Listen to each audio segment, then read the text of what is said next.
Kailangan mo na magligpit, magbalot ng iyong mga gamit dahil gigibain na ang iyong tahanan. Niloloko mo. Kailangan mo na mag-evacuate. Para tuloy akong kinakabahan, hindi ko Ba't ka kakabahan, ma? Hindi ko malaman. Eh, binibigla mo ako. Inirhan natin to na matagal. Tapos, siyempre, ang memory. Siyempre, dyan naman kayo sinilang lahat. Hindi maganda yung binibigla. Ano ba sasabihin, ma? 1, 2, 3. Gigibain yung bahay mo. Oh. Ito na. Ginigiba-giba na ang bahay ko. Kahapon nga mga kabagang ay inabot na natin kay Ganda ang blueprint ng kanya magiging bagong bahay. Ano to? Sige, buksan mo. Ano to? Avion Residence. Bunso, ano to? Ito na yung plano ng bahay mo. Thank you, Lord. Sobrang saya niya. Wala siyang kamalay-malay na ngayong araw ay kailangan na nilang magbalot at maglipit ng mga gamit dahil gigibain na ang bahay nila agad-agad. Payapang payapa. Ganda? Hulong, halika dito. Aray ko. Anong ginagawa mo? Nagpapahinga. Diba kahapon inabot ko na sa'yo yung blueprint? Yung blueprint? Ah, yung papel? Oo. Bakit? Kasi ngayon, nagbigay na sa akin ng go signal. Sino? Ang kinauukulan. Kinaukulan? Oo. Ano ang kinaukulan?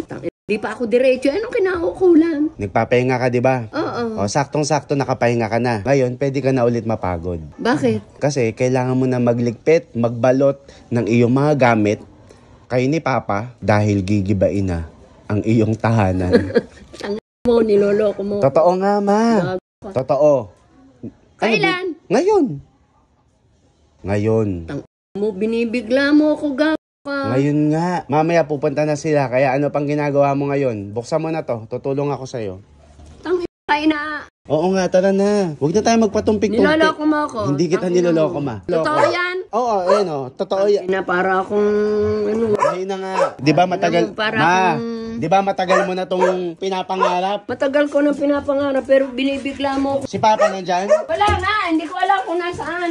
Tingnan mo, para ako nang lalambutan. Wait lang, hindi mo naman kailangan magbuhat ng mga mabibigat na gamit. Sila na ang bahala doon. Kumbaga, ang kailangan mo lang ligpitin ay iyong mga gamit. Mga gamit ko, yung mga damit ko? Hindi, siguro damit ng kapitbahay. Yung tanga mo. Bakit pa bigla-bigla ka? Dapat may ano yan, may allowance. Hinahabol natin habang tag-init pa. Eh, syempre ngayon lang nagbigay ng go signal eh. Syempre may mga inasikaso pa yung mga papers, ma-approve, ganyan. Eh ngayon, nagbigay na ng go signal. Pwede nang gibain yung bahay mo. So, ano, ginigiba, nandito ka? Oh, kailangan mo na mag-evacuate. Nakakabigla ka para akong mapauupos na kandila. Binibigla mo. O sige, maupos na kandila ka muna. Umupo ka muna. Para tuloy akong kinakabahan, hindi ko Ba't ka kakabahan, ma? Hindi ko malaman. Eh, binibigla mo ako, ka. Ma, ito yung problema na okay lang. Good. Dapat 1 week before. Ma, hindi nga. Hindi na umuubra yung ganyan. Kasi kung ipagpapa 1 week mo yan, baka mamaya hindi na natin maano yung matapos na yung tag-araw. Yun nga yung hinahabol. O ngayon na nagbigay na ng Para sumakit ang ulo ko, bunso. Ngayon nga na nagbigay na ng go signal. Siyempre, laban agad para agad-agad matapos na. Matagal mo na tong pangarap ngayon, oh. May damit pa kayo nila kuya mo dyan, di kunin nyo. Oo nga, pero ang ibig ko sabihin, kung iisipin mo, mas una mo pang naabot yung pangarap mo kaysa kay Annalyn. Oh. Annalyn? Yung abot kami na pangarap, di pa tapos. Ikaw, magsisimula ka na maabot yung pangarap mo.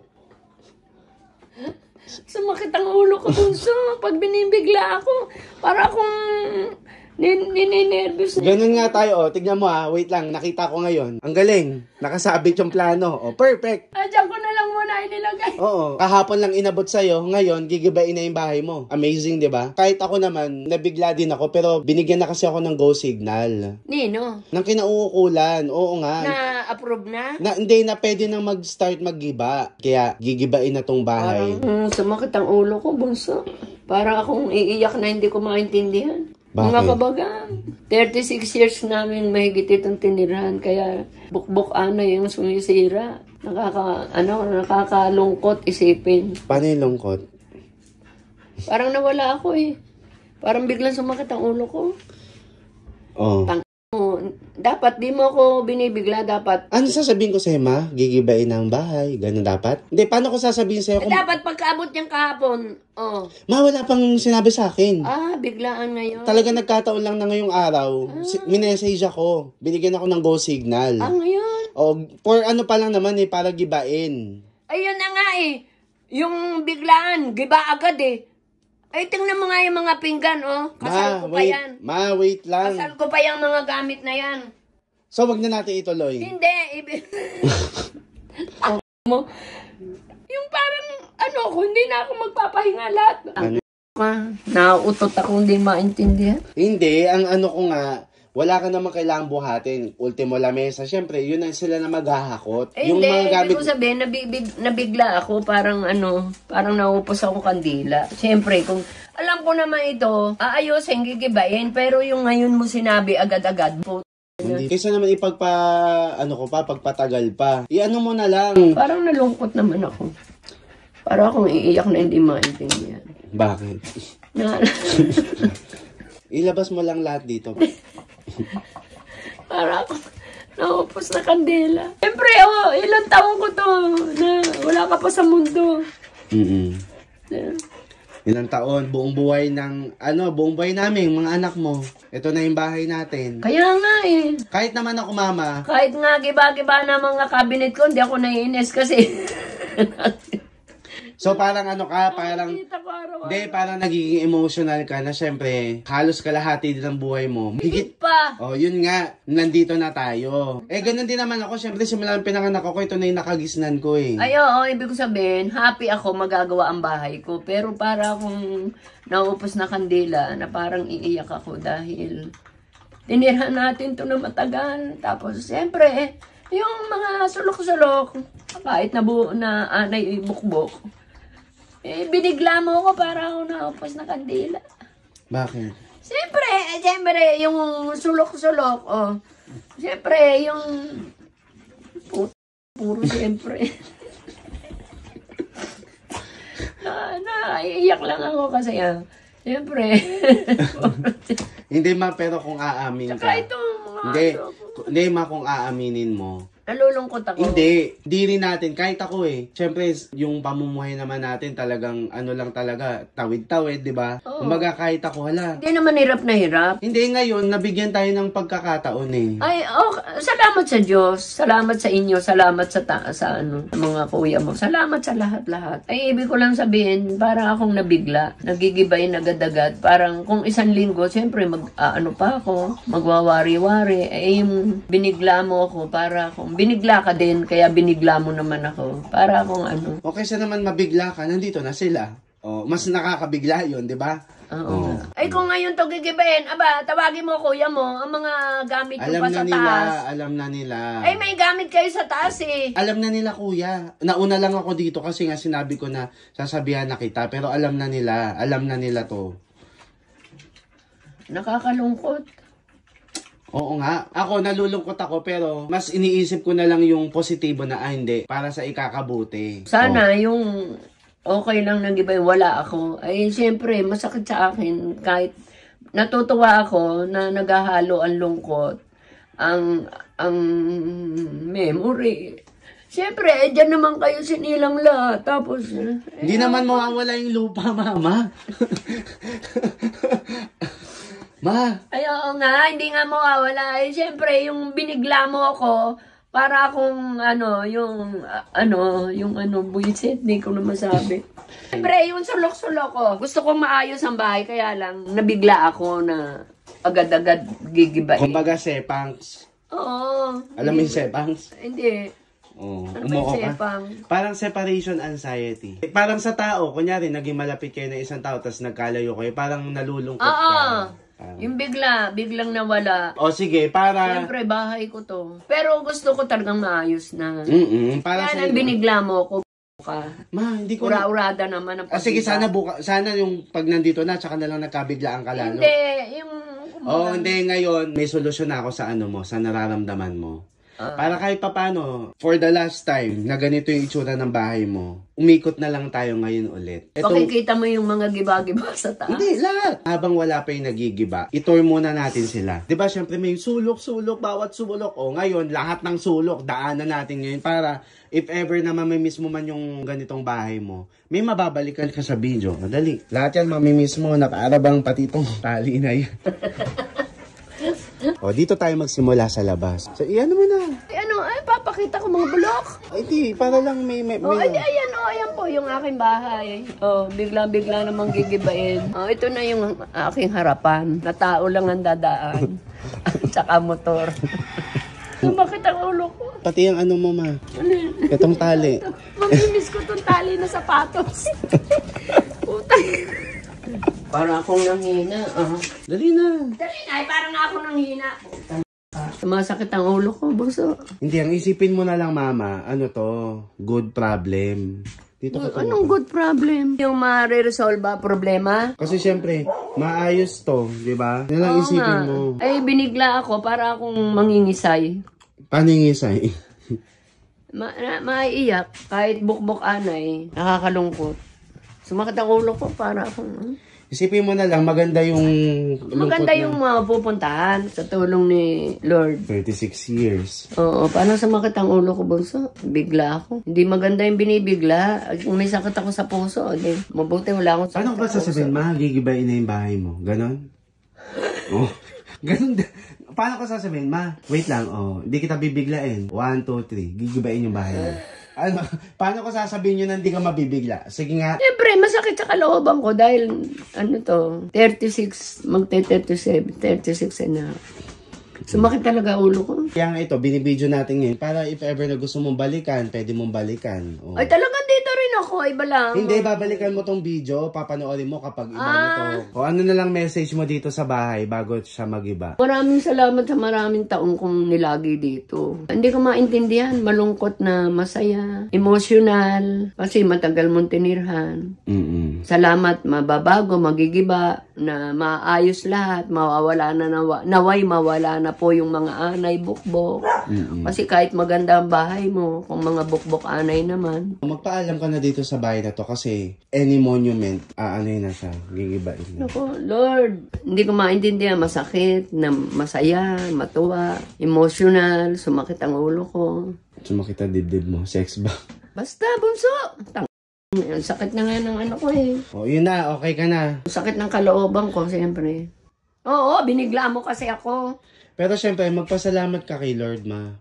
Ay, marami. Kahit ako nahihirapan, lagi ako nagpapasalamat kay Lord. Maraming salamat sa Kanya kasi binigyan niya tayo ng pagkakataon na mag-improve sa... Ay, alam ni Lord, araw-araw. Siya lahat ang may dahilan. Oo, siya. Araw-araw hindi ako nakakalimot sa Panginoon Diyos. Sino ba makakapag-akala na after 36 years, mababago to kahit papaano? Siyempre. Magpaalam ka na sa bahay na to dahil maglilikpit ka na dahil maya-maya lang din ay gigibain na ang iyong pamamahay.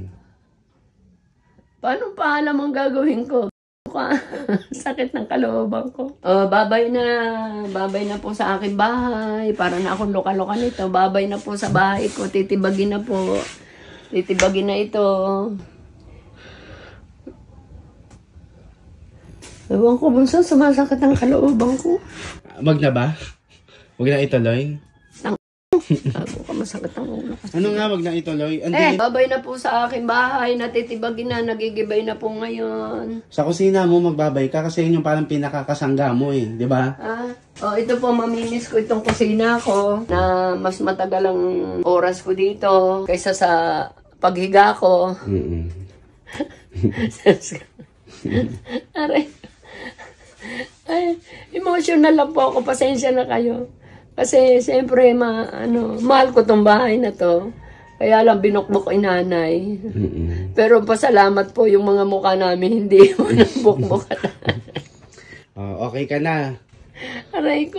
Ang mahalaga naman, dapat wala ako dito pag gigibain to eh. Kaya mo na kung anong ipagkakaano ni Lord. Huwag na natin kontrahin. Kung anong will niya. Okay ka na. Nakapagpaalam ka na. So ngayon, harapin na natin ang panibagong chapter. Thankful tayo. 36 years, di ba? Nakatira tayo dito, di ba?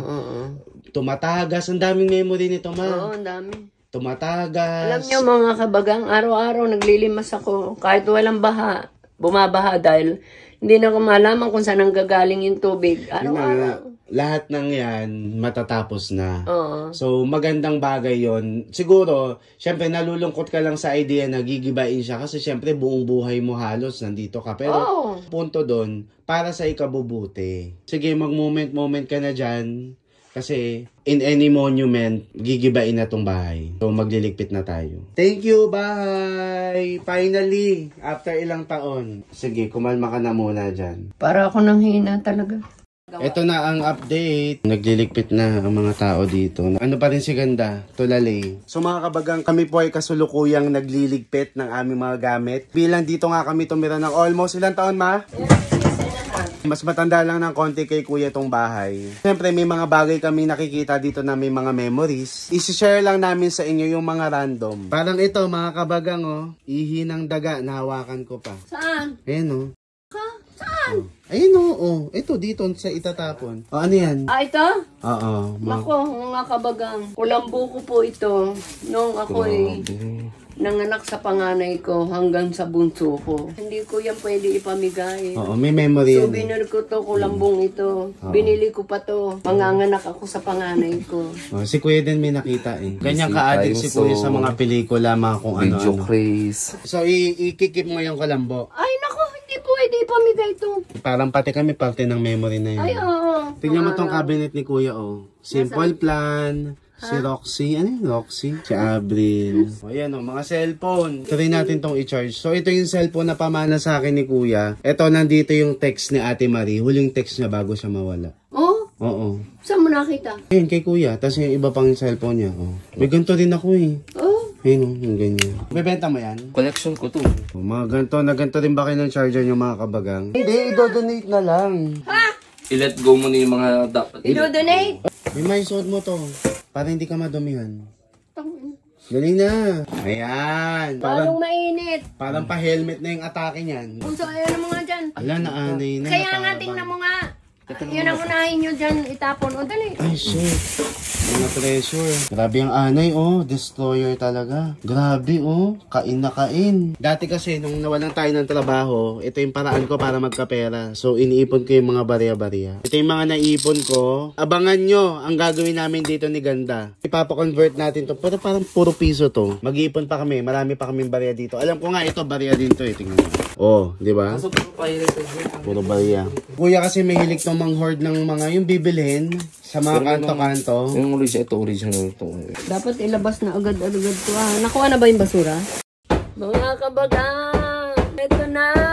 Ginigiba-giba na ang bahay ko. Yan na, pakita mo. Oh. Pakita mo na yung itsura. Oh. Ng bahay. Yung status ng ginigiba. Ayan na nga, ginigiba na. Wala na pong ano. Ma, ito na lang yung kwarto mo, oh. Dati, ito na yun eh. Ito nga. So mga kabagang, ito na ang itsura ng bahay ni Ganda ngayon.